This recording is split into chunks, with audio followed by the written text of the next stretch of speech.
and welcome to this week's episode of Not D&D, brought to you by EN World Live. As always, I'm your host, Jessica, and joining me this week, we have Tom Bloom. Tom, thanks so much for joining us. Hello, thanks for having me. So this week, I'm very excited because I recently discovered, a bit late to the party, because it's been out for a few years, Lancer.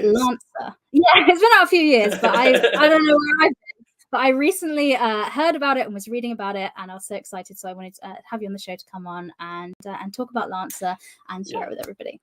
Thank you very much for having me. Of course, no problem. If you are watching us live, any links, things we talk about, we're going to pop on the screen like this in the manner here so you can know what we're talking about. And if you're listening to the podcast, links will be in the show notes so you can find them all there. So, Tom, we're here to talk about Lancer. But before we do, I'm very nosy, so I want to talk about you as a person, as a fellow role player. So my first question I always ask is, what was the first role-playing game you remember playing? Man, that's a good question. I actually think I played 3rd edition D&D. Actually, it was the first one I played. Back in like I think it was in middle school. Okay. In 6th grade or something. Some friends were playing it after school, and I don't think we were really playing D&D, but we were playing D&D. So, but you were sat around table telling stories and rolling some dice. Yeah, we're rolling some dice and stuff. We used to play at the lunch tables out there. I actually met the co-writer of Lancer, my good friend Miguel Lopez, playing D&D in the 7th grade, and so I've known him for over 20 years now, and that's amazing. And we wrote our games together, right? But that's how I met him, was playing that D&D game.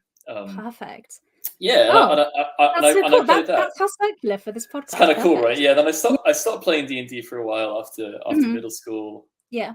And then didn't really play it in high school. And then 4th edition came out and played a lot of that in college. And then discovered Apocalypse World and Blades in the Dark and a bunch of other like indie stuff. I used to play Fiasco, which I'll probably talk about. I love Fiasco.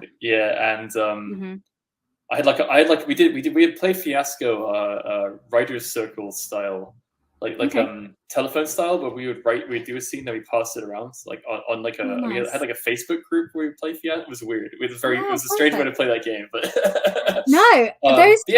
that style of gaming is coming back, like forum-based text, like jump in when you can style of thing. There's a new app coming out for it. I can't remember what it's called now, but it's coming back. So. And then recently, a few years ago, I picked up Blades in the Dark, and that remains my favorite game. And I've been playing campaigns of that on and off for about 4 years now. So amazing, and that's linked to Icon as well, which we're not talking about in this show necessarily, but I like the narrative. Minute, I might end up reworking that as you know, with all things. Okay.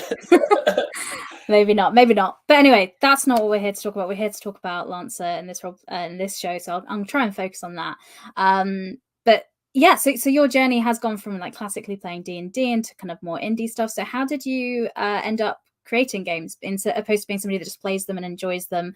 How did that happen? Well, I used to write all kinds of board games. That was a hobby. And I don't know if you probably know this about me, but I am a comic artist. That's my day job. Kill 6 billion demons? Yes. You should read it. kill6billiondemons.com. I update every Friday. I've updated every Friday for about 8 or 9 years now, I think. Oh, wow. Yeah. And that's what I've been doing with my life for a long time. Amazing. And, it's a published comic. You can buy the copies with Image Comics. It's in stores. There should be a volume 5 in stores next year. In February, March, you should buy it. Check it out. Okay, if you like D&D or if you like not D&D RPGs, you might enjoy the comic. But anyway, I do that full time. Yeah. And I like to have creative. I don't know about you, but I like to have creative output that is not your job, right? If your job is creative output, you want to look for alternative sources of like, doing something creative that's not just for your day job kind of for thing. money. So I would because I love doing comics, but it grinds in you a bit when you have to do comics every week for your entire life, right? So I was like, I'll do some game design stuff because I really enjoy game design. And so I just did it on and off. I did it as a hobby. I did it as a hobby when I was working in Japan. I lived there for 2 years teaching English, which is when I started doing my comic. And I had a lot of downtime at the office, and I would write games. I'd write like board games out in my free time. So I've always just kind of done it, and Lancer in particular came because I just finished writing a PBTA hack for my comic. I made one for Kill 6 Billion Demons because I was like, oh, it's pretty easy to do PBTA hack. It's not a very good PBTA hack, by the way. You shouldn't play it. It's not a good game. Okay. There's lots of lore in it. Yeah. Okay. If you want to check it out, it's on my Patreon. You can sub to my Patreon for $1 and go download everything on there. And it's called Broken Worlds. It has a lot of cool lore and stuff in it, so it's kind of fun. But I don't think it's actually a particularly good game. So, but I did that, and Miguel, my friend, and I were we were looking for a mech role-playing games to play because Miguel's quite into military sci-fi stuff. Sure. He likes Halo and Battlestar Galactica and all that stuff. Sure. And he wanted to run a mech game, and he was like looking around for options, and everything was like proprietary stuff, like BattleTech, right? Yeah. Or like Gundam or whatever, and like how does it like look for, right? And you're like, oh, okay, like I can't really find a game that fits my. And I was like, well, why don't we just write one? Yeah. Because that's the mindset I was in. Yeah. I mean, I've always kind of been in that mindset though about things, because like I don't know. I like working on creative projects and stuff. So I got into comics in the first place. I just would do it, and then I just it turned into my job. So the problem with me is I make work to get away from my work. So like I said, I need another creative output. I was trying to work on this game to get away from my comic, but then the game became a job, and then we ended up kickstarting it for a ton of money and printing 10,000 books and stuff over a long period of time. And here we are. And now I'm making another game to get away from this game, to get away from my comics. You see, it will continue forever. Yeah. So I'm doomed, basically. That's sort of just how that's how it. Well, it's lucky for us as players because it means we're going to get more books out of it and more comics and stuff. So I mean, I'm pleased with the situation. I feel I'm benefiting from your problems, but but that's how that all came about. Yeah, that's how I got into game design, and I've been doing that. I've designed a lot of games other than Lancer. I've written a game called Gun. I've written a game called Skull Wizards of the Chaos Caverns, which is a Mad Libs RPG. You can download and play on my Patreon. Yeah. And I wrote a game called The Archmage's Apprentices, where you play wizards. It's a one-shot game where you play wizards' apprentices trying to fix some problem in the tower you're in while the Archmage is off away, like the Sorcerer's Apprentice kind of situation, but way more zany. And I think that is reasonably fun. I've actually played that quite a bit. I've tested it quite a bit. It's a good game, and I probably will be publishing that eventually. But other than Lancer, I mean, and I'm working on Icon, this other JRPG game. So with all your free time, you'll probably do stuff. Yeah. But we're here to talk about Lancer, so sorry. This is the theme of this podcast. We're here to talk about Lancer. Anyway. You got to keep me focused. I will go off on tangents for 30 minutes. I love it. The guests who talk is the ideal thing. The worst is when you have a guest on that doesn't want to talk a lot. So it makes my job harder. But so talking about Lancer, so as you say, it's about mechs. Yes. Obviously, because you were looking for a game to play around that. You couldn't find one you wanted, so you created one. So tell us a bit about the setting. So what is the setting in Lancer? Yeah, well, so actually, I think Lancer has a fairly interesting setting. So it's not like people, it's military sci-fi, right? But it's kind of weird around the edges. I think probably Miguel likes a lot of Bungie games like Halo and Destiny and stuff. So it has a very similar vibe to those, like the Bungie like video games. So that you're. I think someone's described it. The term he coined was mud and lasers, right? Everything is a little bit grounded, but there's there's some weirdness around the edges, which is always important in any kind of setting. I think you always need a little bit something a little bit mysterious, a little bit weird, a little bit odd in there, especially in fantasy or sci-fi settings, because you need to have a place to insert your imagination and creativity, and it has to be some sense of wonder or mystery, I think, in all good sci-fi settings. So we have stuff like big mechs and stuff. We also have like the AI in Lancer is really weird. There's a lot of technology in it that doesn't work by known laws of physics, and you can do stuff like mess with there's a mech that messes with time, for example. Like why not? Yeah, why not? Right, and so there's a little bit of weirdness, but yeah, basically like it's set very far in the future after humanity is like collapsed. And then rediscovered itself basically, and is spread out to the stars. And there is a central polity called Union, which basically is like the closest analog I think of is the Star Trek Federation. Sure. And it's very big and ponderous, and or the Ecumene, I guess, from Ursula Le Guin's novels.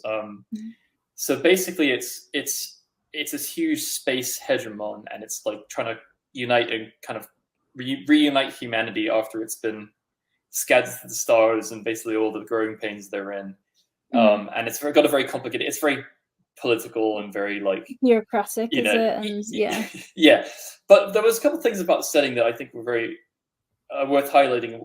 One is that like, yeah, the game has. It's not just like your standard sort of sci-fi setting. There's a lot of weird, interesting stuff. For example, there's a race of people. There's these dudes called they're people, they're humans, right? Oh, one thing there's no aliens in Matsu. It's about people. It's about people. It's about humans and post-humans, basically.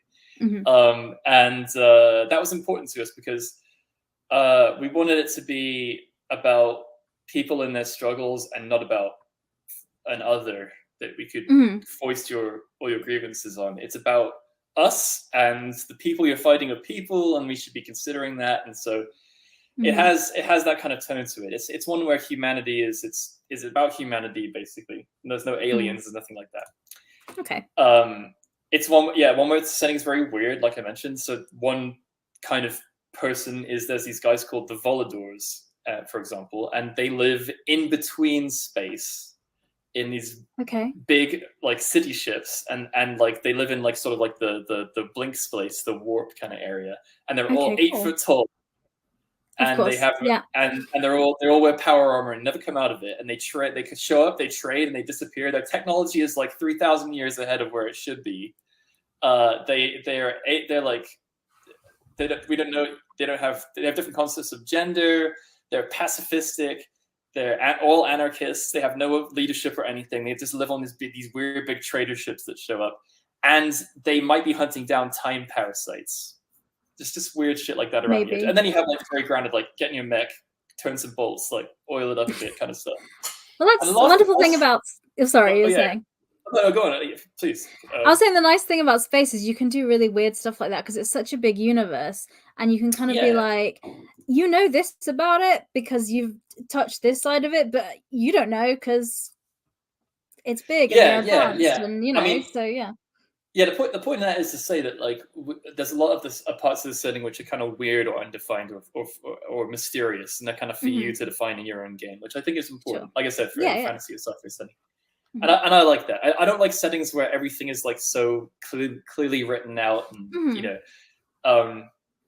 there's a sense of mystery to it. So if you like that about, you know, there's like the classics, you know, in Star Trek, they're going around and there's a very sort of vague Star Trek theme in this too. They're going around the universe and they're looking at things. They don't run up into some anomaly and go, oh, that's a class C, this and that. We know about that. We can look it up in the monster manual. They go to it and they go, what the hell is that? That's some kind of energy being or something. And they have to figure it. That's the whole episode is them figuring that out. Right? Yeah. It's a very political setting, man. It really cares about the politics, really cares about, you know, the ethics around like when it is okay to like get into a fight and why and what's going on there. And the last thing I think is important is that the big central polity in Union is it's genuinely well intentioned. It's not like an evil empire, right? It's trying to act for the betterment of humanity, and that's obviously very complicated. But it's not like the classic evil empire. You're not fighting in a setting where there's a big evil empire. The big hegemon is actually like, no, we want to basically make sure people have human rights. And that's obviously a much more complicated question for the players to explore. But like, we wanted to write a setting that was vaguely optimistic and not pessimistic or dystopian, because we just think it's kind of tired and played out, and we think, you know, we wanted to write this. This is why it's fantasy. We wanted to write a setting where the big central government polity was genuinely trying to do the right thing. So, like I said, it's a science fiction fantasy. Well, that's kind of like where Star Trek started, isn't it? It's like, you know, we're nice people want to go out and do stuff. And you can see people's attitude towards that in like the more modern Star Trek stuff, where the Federation has become like this really weird, dark, cynical version of itself, which I hate. I hate. It's much better for it to be a genuinely well-intentioned entity that is complicated and has politics and problems like any other, but is like trying to do the right thing that is more interesting to me than like, oh, yet another cynical take on bureaucracy and government structure and whatever. It's yeah, because I think it is easy to look at something, and if someone's doing something bad, if you're like, well, they're a bad evil person or a bad evil thing, then that's great. But if somebody that's trying to do something good does something bad, that's more difficult. I mean, it's still an issue, but like, it's very easy to look at people that when something goes wrong, go, well, that's just because they're an evil, terrible group or thing. Right. There's no. I mean, there are like, you know, there's concessions for in Lancer. There's piracy. There's slavers and stuff. There's people who want, you know, to crush and oppress their populations and stuff, and then you could feel okay, you know, getting into a big mech and shooting the shit out of them. But like, it's a little more interesting. There's a little more nuance to it, right? That was important to us to establish in the setting that like violence is generally motivated, and there's something else going on there for sure. Cool. So we've got the setting there, which sounds very awesome, which is what drew me in. I think a lot of people that resonated with them as well. So let's kind of talk a little bit about the kind of core mechanics of it. So if we start by, so it's like a D20 system and uses other dice like D6 and things as well. But could you, how does it mostly work? Because I know that there's 3 types of kind of dice rolls, like skill checks, attacks, and saves. So maybe if we start there and move on. Well, so to say, you only ever need 2 types of dice for this game, which is a D6 and a D20. It's a D20 system, so you'll be rolling a D20. Generally, you're going to make a check and roll over and under, right? Very simple. The thing that's important to me about that people understand about Lancer is Lancer doesn't really have any overlap between a narrative side of things and a tactical combat side of things. This is a theme, and I think a lot of my games that have tactical combat in them, because I think they are different systems. You wouldn't play a video game like Final Fantasy VII and expect the game to handle, you know, walking around the world map, talking to people the same way that it handles turn-based combat, right? Sure. They operate by different rules. In fact, even in D&D, we already use different sets of rules for in combat and out of combat, because of course you don't take turns out of combat, you don't have initiative outside of combat, you don't, you know. So I just wanted to make that more clear. So basically in Lancer you have narrative play and you have tactical combat play. And there is nary a wisp of overlap between the 2 of them, essentially. And basically you're making a skill check. Skill checks in Lancer are always 10. That's just it. That's just the difficulty is always 10, and you're trying to roll over it, and you have a little bonus because you have some out of combat skill triggers is what we call them. That'll give you some bonuses, and then there's sort of a degrees of success thing. So there's a roll which is a risky roll, which is if it's you'll need a higher than a 20 to make it uncomplicated, but if you roll between a 10 and a 20, you succeed, but there's some complications. And then there's a heroic roll, which you just need a 20 or over to succeed, and that's it. So it's like much harder. Very simple out of narrative system. You can play the game like that. It's super smooth. It's super easy. There's really not much to it. That's very intentional because this game is about getting into mechs and blasting. Okay, so if you play this game like a standard RPG role, like I would just almost describe Lancer as a war game with a role-playing game attached to it. It's how I would describe it. It's very tactical combat focused. The majority of the rules are going to be about that and about the mech building itself. The mech building itself is and the tactical combat rules are a lot more complicated. But basically, you know, you have actions. You're going to be able to use your systems. You're going to be able to like take things in your turn and reactions. It's all a lot. It's it functions similarly to D&D. But you have a lot more options, and you have a lot more interesting ways you can build your character, and so on and so forth. So those are the big things about how the game plays. If you like having a game with very light out of combat stuff, and then the in combat stuff is very meaty, I would highly recommend Lancer to you if you're into that. If you're not into tactical games, combat heavy games, I would not recommend Lancer to you. So it's not for Leroy Jenkins then. No, there's an expansion we released called the Carrick Trade Baronies Field Guide, or Field Guide to Carrick Trade Baronies, that has an alternative narrative system in it called the Bond system, which I think is free. I can't remember if that part of it's free or not, but it is a little bit easier. Yeah, check it out. Yeah, be on Master Press. You can. That expands it a little bit, but in the base book, it's very lightweight and the combat is very heavy. So, but if you're into that kind of thing, I would highly recommend it. It's a great time. I've having played in lots of games with Lancer myself. Just a few, maybe. Yeah. It's Fantastic. very good. Well, let's dig into it a little bit then. So let's talk about the characters, the people you're playing. So you'll get, like I say, the main bit of the game is getting into mech suits and going and doing cool stuff. So who are the people getting in the mech suits, and like how does character creation kind of work? There's like a side of like making your character, making the background of your character, that kind of thing. It's pretty, like I said, pretty lightweight, pretty straightforward. There's some tables you can roll on. You might have a background which will give you bonuses to your skills and stuff. You can be anybody, but like from like a mercenary to a super soldier to like, like I think there's one that's like a celebrity, whatever. But sure, Lancer is like a catch-all for like ace. It's like the ace equivalent for a mech. So that's what people just call an ace mech pilot in the universe. So you can basically be anybody who's there, and they're not really like, it's not like it's a job you do. It's like you're piloting in a mech. You're an exceptional pilot. Someone's like, oh, you're a Lancer now. Like that's what you're up to. And that's the narrative side of things. Making a character, making a mech is a lot more complicated. but it's not as complicated as it might seem. How it works, should I explain this? Let's go on this. I'll be very brief about it, but if you like character building, Lancer is an excellent game for that. We have probably the best, I will say this right now, the best character builder app in the industry. And I firmly believe that. I don't make that claim lightly. It's called CompCon. There it is. I have looked this up. There. Yes, it looks visually really cool. It's amazing. It's theme for the setting. Yeah, it's got an awesome interface.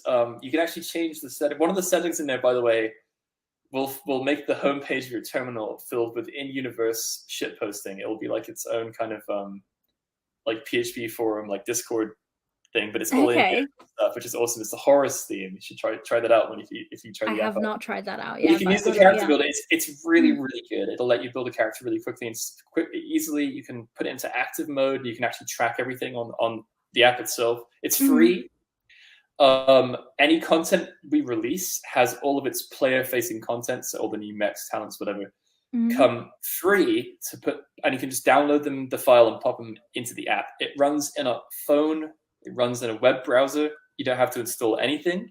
You can save things onto your browser data, and you can export characters. It's an amazing piece of work. We didn't develop it ourselves, but it's a fan developed, still ongoing. They have a Patreon. We've bought the exclusivity to it as part of the Kickstarter, so we do like own the rights to the app. But they're doing their own thing. Highly recommend you check it out. Throw those guys your support. They're doing an excellent job. But it makes building a character really easy. So in Lancer, the game was built, and the fantasy is very topical given that Armored Core 6 is coming out pretty soon. The video game from software, the video game. I played Armored Core a bunch in like high school, and that was the thing I was thinking about. Because one of the things I really liked about Armored Core was you can mix and match little parts on your mech for like different bonuses. Like you can pick the kind of legs you want to put in your mech. You pick kind of weapons, and that customization felt kind of core, right? When you have a mech game, you kind of want to be able to customize it, right? You want to see how it looks, how it plays. So how Lancer works is in D&D.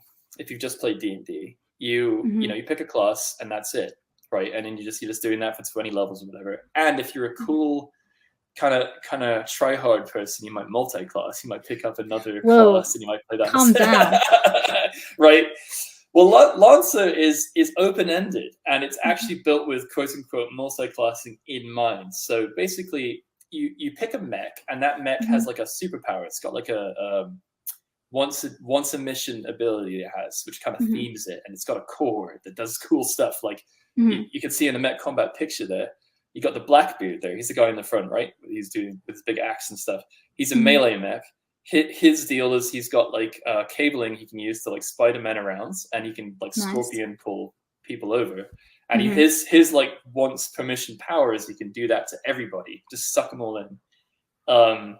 And that's like how your mech kind of functions in combat. Is it like a brawler? Is it a hacker? Is it like But what you can take is aside from that, you can take additional levels in that mech, and they're all called licenses because you're actually licensed to pilot that mech. You can access all the gear and stuff, and you get 3 levels. It's just 3 levels per mech, but you can mix and match them. So I could take 3 levels in Blackbeard, which is the guy in the front there, like a melee brawler, and I could take 1 level in Lich, which is the bat guy there, in the beginning, the really mysterious, creepy-looking guy. That's a dude that can like rewind time. So like if I like the weird time gun on the Lich, I can take that and put that on my Blackbeard. And vice versa. I could take the axe from the Blackbeard and put the axe in the Blackbeard on the Lich. And you can also just like mix and match literally anything you like. So I could do 1 level in this, 1 level in this, 1 level, and just make this weird, amalgamation. So while you have basic archetypes for these mechs, you can kind of customize them to a heavy degree to kind of make them work like you want. For example, there's a mech called the Tortuga, which is this like cool bodyguard mech, and typically it's meant to have a big shotgun and kind of sit and protect its allies and stuff, but it has pretty good systems because it's like it's like a sentinel mech, right? It's like watching stuff. So people have actually done this build, it's a very popular build with the Tortuga, where you take a bunch of hacking stuff in it and it becomes a really good hacker, even though you're like this like big beefy shielded bodyguard mech. So it has an insane amount of customization. There are 12 license levels. And you can finish most of your mech builds by about level 6 or so, and the rest is just kind of gravy to like mess around with what you want to do. So it has this unprecedented level of like customization and freedom when you're like building your mechs, and people have done some crazy stuff with it. So, and it all works. It's all reasonably balanced, and it's very easy to do with your app. That sounds. Yeah, that sounds really fun for group play as well, because then everyone can have different stuff their mechs do, so it feels more personalized from a narrative perspective. But also, as you say, it's a tactical combat game, so actually it matters what combinations you have and how you work together and do stuff to fights, I guess. Yeah. If you want to play the ultimate support mech, heal your allies, shield them, block stuff coming in, you can absolutely do that. If you want to play a big beefy tanky mech that just sits there and is like protecting an area, you can absolutely do it several ways, in fact. And you can either double down on that, or you can like divert. So you can play, because you can pick whatever you want, basically. Including in our most recent material, there's a class of weapon called super heavy, which is above the heavy weaponry. This is stuff like giant laser cannons and stuff.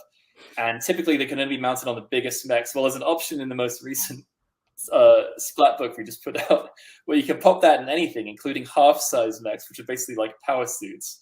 So you could be just a guy with a big cannon. The cannon's bigger than you if you want. You could do that. That sounds fun. So heavy mech customization. Do what you want. Play with your friends. Like play with all kinds of stuff.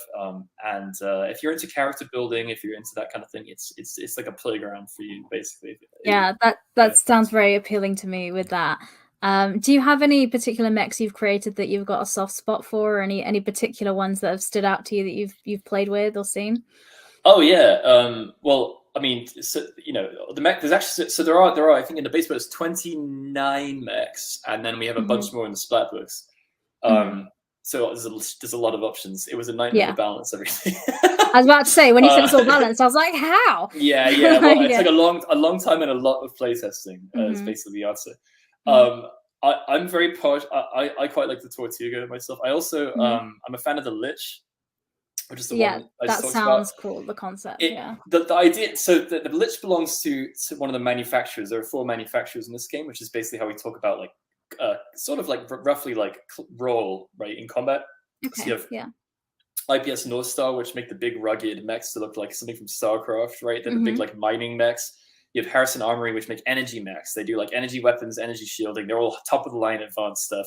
You have Smith Shimano Corporo, which does like the Lamborghinis of mechs, like the anime mechs. They're fast, sneaky, stealthy ones, right? So you see, they all have a kind of a theme, right? So it's 28 base mechs, another one. But they're all split into these different manufacturers. So you can basically say, I want a tough mech, I want like a technical mech, I want a fast mech. The last one is Horus. And Horus are the hackers. But they're so good with hacking, they can do things like shoot you with a gun that doesn't exist yet, and okay, sure, blot out space. So I was very responsible for all the weird stuff and settings. So I'm a big Horus fan. Yeah, I was gonna say that appeals to me the most. I hear that I'm like, oh, the weird stuff. Tell me about this weird stuff. Well, I'll tell you. So the Lich is a mech that you get it, and when you pick in the lore of the game, when you pick up the Lich, you have actually, turns out you've actually had the license already, and you've had it for like 1,000 years. And it was also like, the license was like licensed by you, but it's also dated 10,000 years in the future. And there's an audio recording of your voice. And you're like, how did that happen? How am I alive in 10,000? Because it's a time manipulation mech. You could literally die in the Lich. And its gimmick is it has terrible stats. But once a fight, it can resurrect itself and rewind time and return to its original location. So obviously you can do some crazy stuff with that. Like you can fire a gun that overloads your reactor, blows you up, and then undo it if you're feeling like it. There's also the one I mentioned before called the Pegasus, which I'm quite a fan of. It's another Horus one. Looks like an Evangelion monstrosity. And that's the one that has a gun that is like basically an elder god that's been contained in a little orb, and it's a gun that isn't actually a gun and doesn't exist, but they can still shoot you with it.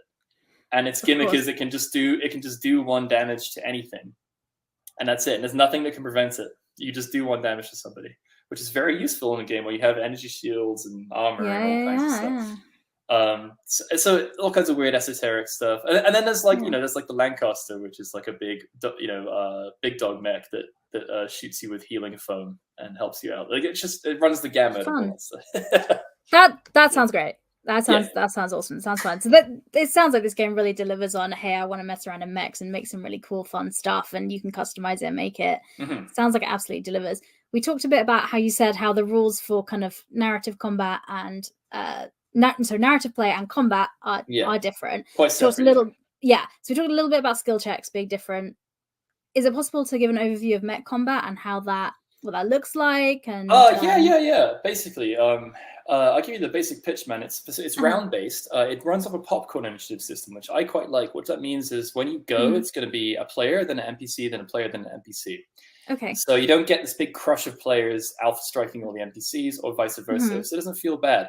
It also means you can take your turn at any time. You get to choose who goes next, basically.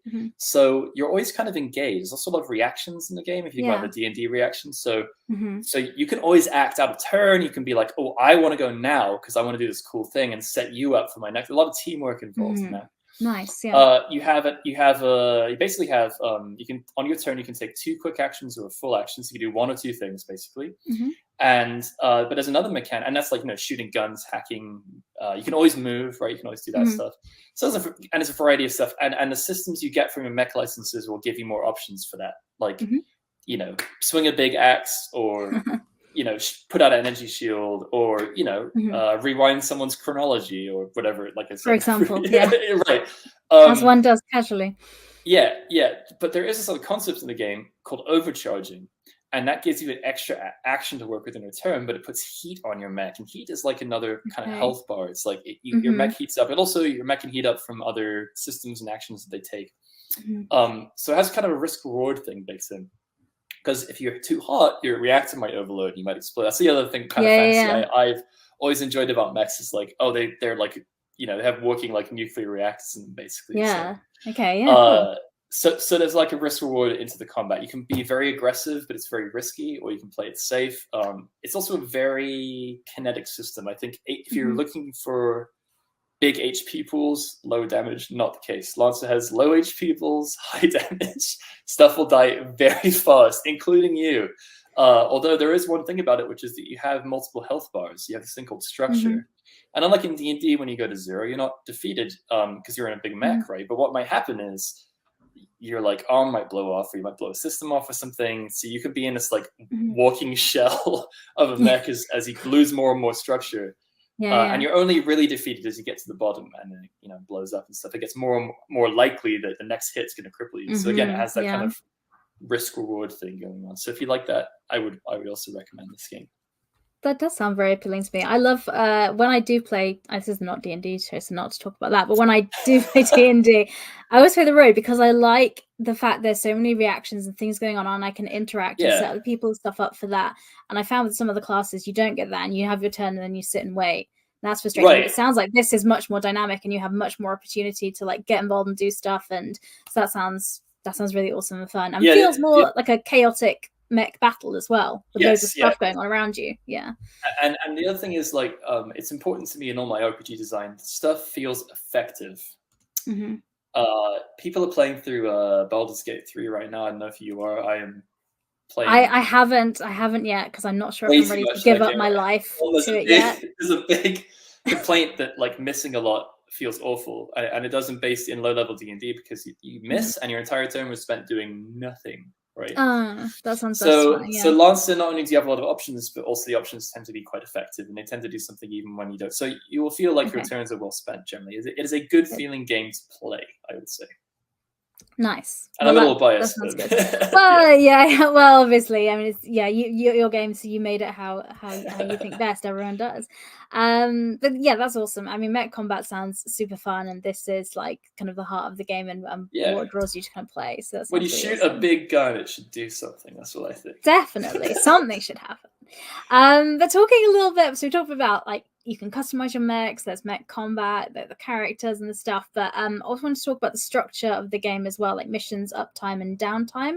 Could you talk about that? Give a section of, like, the book to talk about it. So could you just give us an overview of what, if people are listening to this and they're like, sold, I absolutely want to stomp around in the mechs, I want to run this game. How do you actually run this game? What's it going to look like when we sit around the table? Yeah, well, so I actually like games that have structure. I like Blades in the Dark a lot. Blades in the Dark, if you know, is kind of a heist game. You're running heists. So the game has this thing built into it where you are automatically doing something and you're focused on this one objective. And the game actually likes to skip around in time, and it says, don't worry about preparing, don't worry about the minutia. Just here's what we're doing. Let's cut to the heist. Let's get there. Let's get in the action. And when the heist is over, we're going to have some downtime. We're going to go to, and so it has a very a good game flow, especially for people playing with other people playing sessions, because you can say, okay, we're doing this today. One of the problems I found in, like, open-ended RPG games is that things often meander because there's no time pressure. There's no reason for players to engage with this or that. Because it's very hard to get a group of people to go decide where to eat for dinner, right, in real life. Yeah. Or what times meet to play a game. Yeah. If you've ever wrangled friends to go, get food, and you don't know what you're doing, it's a nightmare. Well, it's even harder, or to get an RPG session, even harder in game to be like, well, let's focus. Well, in Lancer, basically, there's a mission and there's downtime. So you're running missions in this game, and actually, when you run a mission, you level up after the mission. So it's a 12 mission game. Nice. That's what you're doing. A mission could be as small as just like, go do this thing, or it could be a longer series of combats and intrigues and other things going over an entire couple play sessions. But it's basically like an objective. We're doing this thing. Okay. And so it helps to focus people, because you all have a common goal, and you have a thing you're trying to do, and it's it's military sci-fi, so it's trying to say, you got a mission, you're doing this thing, hop in your mechs, go do the thing, and then after that the game goes into downtime, and we don't have to track minutia, we don't have to track time so lightly. We can do downtime activities, we can carouse, we can hang out, we can upgrade our mechs, we can get contacts, we can do all kinds of stuff, and there are rules for that too. To help you kind of build a narrative outside of that, because I like that structure. I like being able to say, this game is broken up into definitive chunks, and we are focused on this now, and we're going to have some character development stuff here, like a TV show is pace, right? Yeah.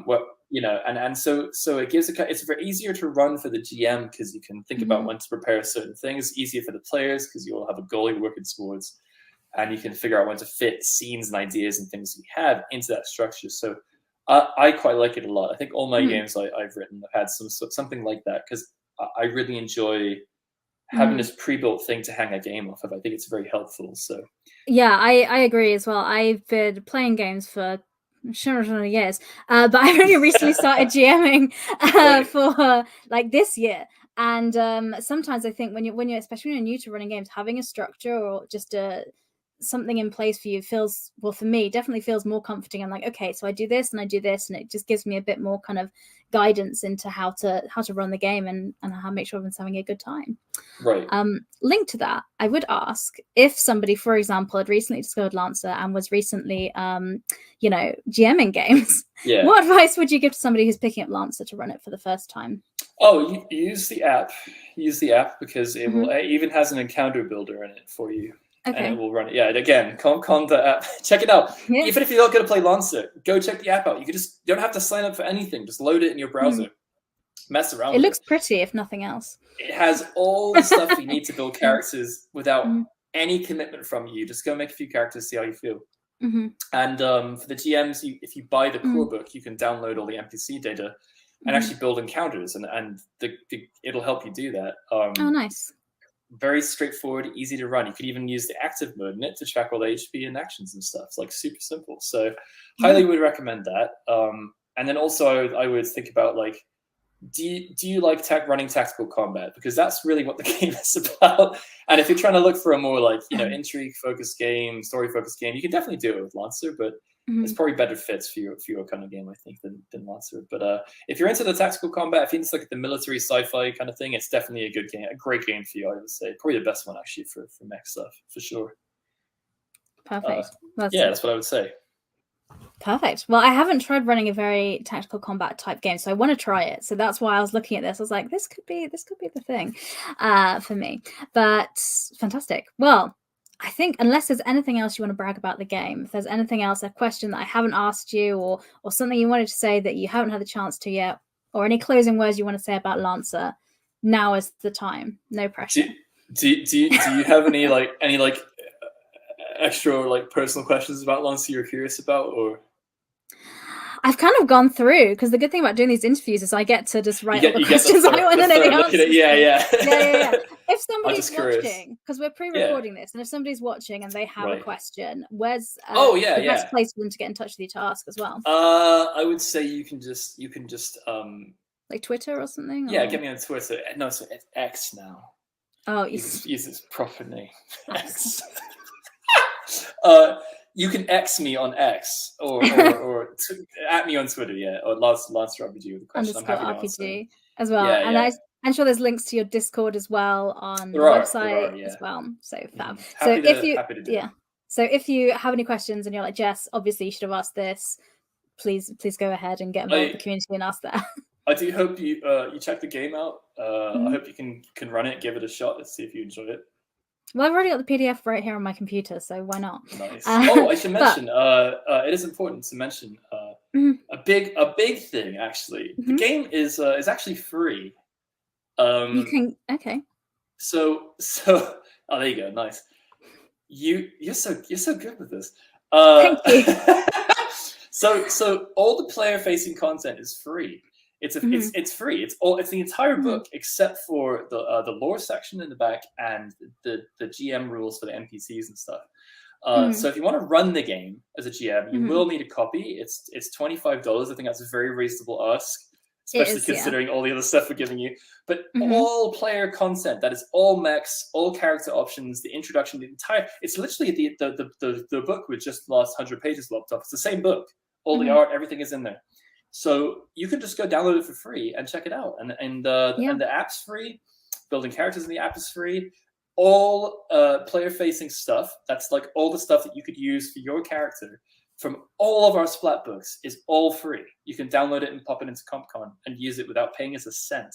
And that's a policy we have going forward because we want to make things accessible for people. Because we think it's important, you're going to play games with friends. We don't want you to have to buy the book 4 times, just once. Yeah, so definitely. So I think it's definitely something that, the GM can buy the book and then you can give this link to the players and be like, here, this is what you need to know.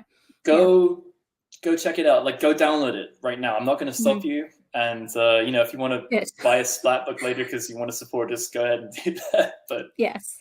That would be a great thing to do because the best way to support indie tabletop RPG creators is to buy their stuff. Yeah, I would also say we're out of hard copies right now. We actually sold through our entire print run, but we will have more available probably. I can't say any definitive date yet because someone will get very mad at me, but it'll probably be mid next year. And I will say there will be a lot of them and they will be very available. So great. There's another print run on the way. There is, yes. Good. Excellent. Okay, well, PDFs, plenty of options online for you people now. That's awesome. Tom, thank you so much. Before you go, I do have another question for you though. So do you have any recommendations for any other games or any other games you want to shout out? And the rules are, it can't be a game you've made because we've just been talking about Lancer for the past, 40 minutes or so. And it can't be D&D because we are called not D&D. So those are the limitations. Oh man, I have so many games I want to recommend, man. Okay. Well, if you want to do a couple, that's fine. But right. yeah, let me pick like 3. Okay, you should check out and play Fiasco. yes. Fiasco is a very rules light role-playing game. It's extremely rules light. It's practically a collaborative storytelling game. Yes, I have it. Yeah, you should get it. Yeah. But it gives you a bunch of preset options and stuff. It's very easy to run. You don't need a GM. And you are basically with a bunch of friends playing through the plot of like a Coen Brothers movie, like Fargo, or any kind of like crime movie gone wrong. Right? You want to play through. It's excellent. It's a really good game. Very simple mechanics, easy to pick up, easy for people who don't play RPGs to play, because it's more like a collaborative narrative game than it is like a dice rolling game. This is my party game for people that are not role players to bring out and play. It rules. It's really fun. It's really good. I'd recommend you play and check out Blades in the Dark. I think it is an excellent game. It is it is super well written. It's a big influence on my writing style, and John Harper's games in general, I think, just are all excellent. If you like playing heist games, if you've run, if you're someone who's running D&D and you like doing heists and stuff, check it out. It's a crime game. It's running heists, being a criminal, that kind of stuff. And, sadly, I don't have that one on this pile to show off. I was hoping maybe. Yeah. Shame, man. See if the next one is. See if the next one is. I've got about 10 RPGs around me right now. See if it's one of those. Nice. And then finally, I would say go check out Fellowship. Fellowship is it's a Powered by the Apocalypse game for like high fantasy stuff, and it's specifically there to play out that kind of like I want to say like Lord of the Rings style thing, but also that kind of like Avatar: The Last Airbender kind of like group of friends contending with a big evil villain kind of thing. So it can encompass those kind of D&D style stories, but in a framework which is much more narrative, easy to access for non-role players or people who haven't been into D&D. And it's a well-made game. It's easy to understand and play, and it's very satisfying. So I'd highly recommend it. One of the cool gimmicks about that is that the GM gets their own character sheet, because it's kind of about a party contending with like a big evil, and the evil has their own character sheet and also levels up alongside the players, which is cool. Oh, nice! I like that concept. That's very cool. So check us out: Fellowship, Blades in the Dark, Fiasco. That's what I would say. Those are 3 excellent recommendations. I have one of them in print. So okay, that's fantastic. Thanks so much, Tom. Well, thank you for coming on with those recommendations. Thank you for coming on and sharing. Lancer, I'd love to have you back on as a guest when Icon is ready because it's playtesting. So so when that's finalized in your mind, that would be great to see that. And thanks so much, and thank you to everyone who has watched or has been listening. We'll be back next week with Not D&D with another guest on to every Monday at 10 p.m. British time and 5 p.m. Eastern time live on Twitch. Thanks, guys. Sorry I'm not live. I have a 1-year-old, and that's my excuse. That's no problem. All right. Thanks very much. Yes, bye. Thank you.